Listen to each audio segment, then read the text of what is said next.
Hey friends, it's Michelle with Morristown TV today, and I am here at probably one of the coolest places in Hamlin County. I am at Ridin High, and I am so excited to be here with Miss Nancy and with Miss Kathy. And in addition to telling you guys exactly what Ridin High is all about, we're going to talk about a very important fundraiser for Ridin High coming up in a few short months, coming around in November. So if I may, let me go ahead and start with Miss Nancy. Let's give our friends and family here at Channel 7 just a brief summary as to what exactly Ridin High is all about.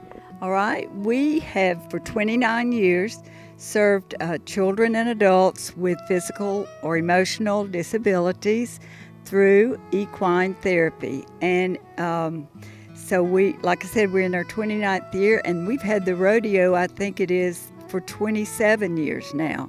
So it started out at Franklin Arena Park, if you remember that, and then we're now at the Expo. But Ridin High, we have lessons every day, and we do serve the challenged emotionally. And we also have been offering ground lessons for children who have been depressed because of COVID, staying home, and children that have even thought about suicide. So we're doing a lot of groundwork with that, and it's just been going great.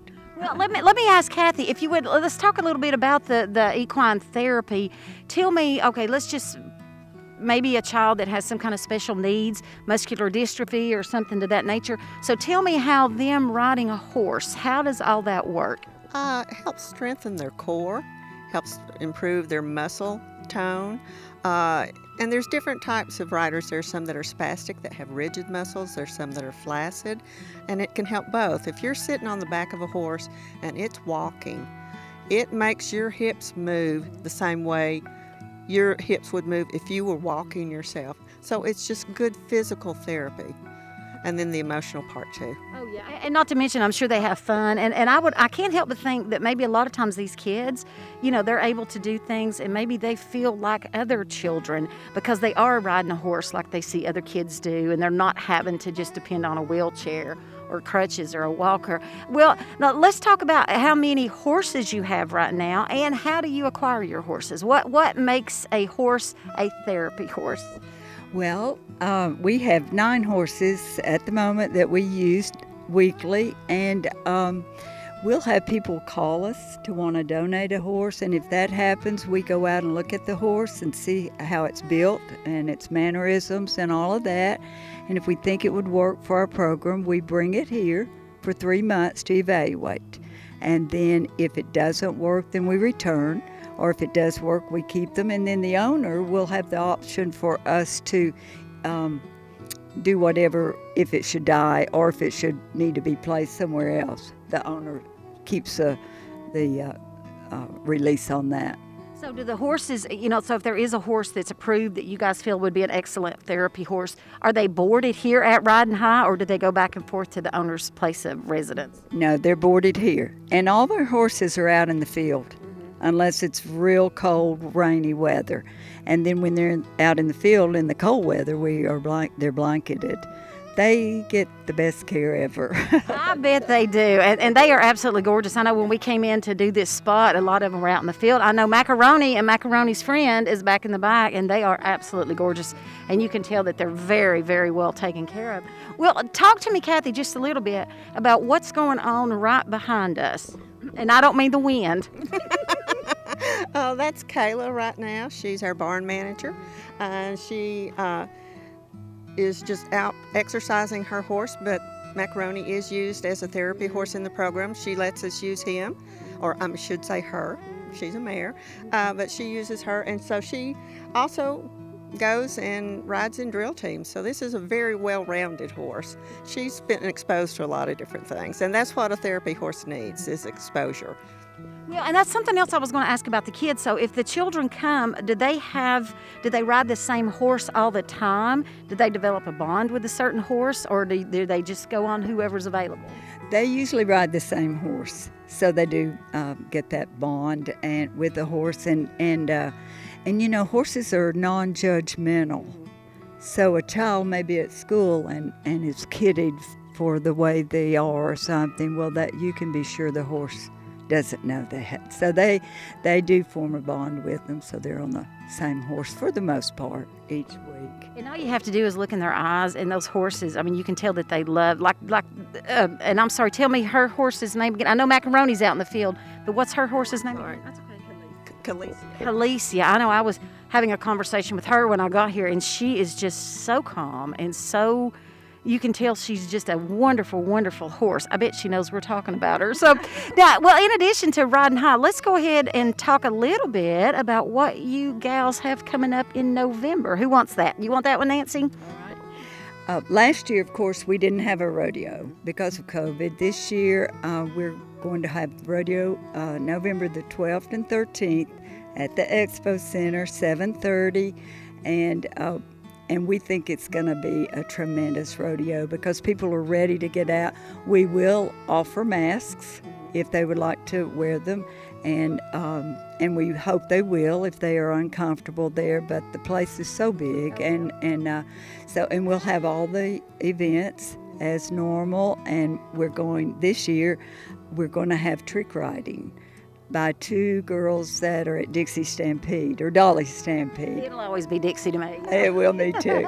And then Kayla and her team and another gal and her team of grand entries, they're going to team up together and do a grand entry. So tell me how this is a fundraiser for Ridin High. How does that come in? Do you charge tickets at the door for spectators? So how I can't talk. I'm so tongue-tied. I'm excited about the horses. So how all does that work exactly? Well, we have advance tickets that people can buy, and we'll be putting those out about 2 weeks before the rodeo. There's certain spots around town that do sell advance tickets. So you get a little bit of a discount if you buy your ticket in advance. And then we also sell tickets at the gate. We have a silent auction with some beautiful things to auction off. Money goes to that. And, the gate, the money, from the silent auction, we do donations. We'll take anybody's money. With a smile on your face and a big thank you in your heart. Well, let's talk a little bit about some of the other, in addition to the actual, the roping and the riding and all the yeehawing that's going to go with it. But let's talk about some of the other activities that are happening. Are there some spectator events as well? Well, we'll be giving away a bicycle to a boy or girl each night, and it will be judged by the audience applause. And so you want to bring your families, your grandmothers and your aunts and uncles, so they'll clap you into a bicycle win. And also, let me name where these advance tickets are going to be. Yeah, because, without sponsors and people like that, this just wouldn't happen. So, yeah, go right ahead. They're going to be at Farmers Co-op on East Morris Boulevard, Fox Feed in Jefferson City, Morristown Milling on Valley Home Road, Elliott's Boots, Gillies Western Store up in Mossheim, and also the Expo Center. And let's see, I think that's all. Well, on Saturday morning we have a team roping at 10 o'clock, and all the cowboys just come out of their barns and they come and team rope it, and it'll last till about 4 o'clock that morning. So anyone's welcome to come and join in that. Registration's at 8:30. Well, and if I can touch base just briefly on what you were talking about, the kids where they get the bikes, they need to be dressed up like cowboys and cowgirls, right? That's right. Okay. Yes. I didn't want anybody to come in with a little horse outfit on or anything. The cuter, the more applause. I can tell you that. And again, the more family members. And this is definitely a fun outing, like Miss Nancy said. People are ready for this. They're ready to get out and do some things. And again, you're going to have all that space at the Expo Center. So definitely come out. Is there anything else you ladies want to touch base on, either about Ridin High or about the rodeo coming up? Which way do I need to go with this? Well, this has been our main fundraiser for years. So last year we were kind of devastated because it has been our main fundraiser, but we've been very blessed with generous people and that knew that. And so we're so happy that we can have it this year, and we're grateful to the Expo Center for letting us again. Well, I think you have a lot of generous supporters simply because people know the work that you do here and how utterly amazing it is and how important it is as well. So let's go ahead, if we may, Kathy, let's throw out the date and the time again for the rodeo. Okay, it's Friday and Saturday night, November 12th and 13th. It starts at 7:30, but you can come on a little bit earlier than that and get you a good seat. Start going around checking out the vendors, get you something to eat, and just have a good time. Yeah, it's a wonderful way to spend the weekend with your family. Ladies, I have so enjoyed being out here at the barn, meeting some of the horses, and absolutely enjoying the time with you and finding out exactly what happens here at Ridin High, even though I already knew. But anyway, guys, thank you so much for staying tuned to Channel 7 Morristown TV today. This is definitely one that you want to put on your calendar. You don't want to miss this. And as I always tell you, thank you so much, like I said, for staying tuned, because when you tune in to us, you find out about really cool facilities and really cool events coming up right here in your hometown. Stay tuned and we will see you next time.